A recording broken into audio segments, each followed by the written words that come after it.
د قیامت پر ورځ به الله رب العزت دوه کسان ته حکم وکړي چې لاړ سئ جهنم ته داخل سئ.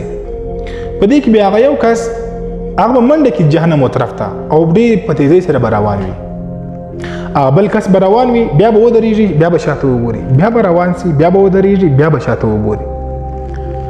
دغه دواړه باندې به آواز وسي چې ودرېږي. الله به د هغه اول کس څخه سوال وکړي چې دومره په تیزۍ سره په منډه سره جهنم ته ولې روانې؟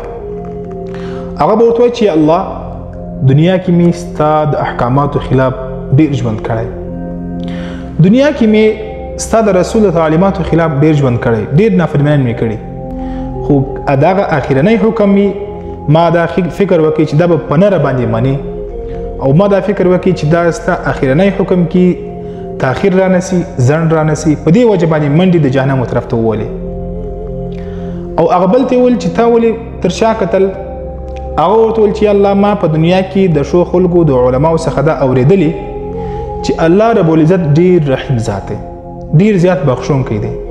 نو زما په زړه کې دا امید و چې اوس به الله طرف څخه آواز وسي چې تاسې لاړ سئ جنت ته، اوس به د الله طرف څخه آواز وسي چې تاسې لاړ سئ جنت ته. نو دې وجې ستا د رحمت امید مې درلودی، شاته مې کتل.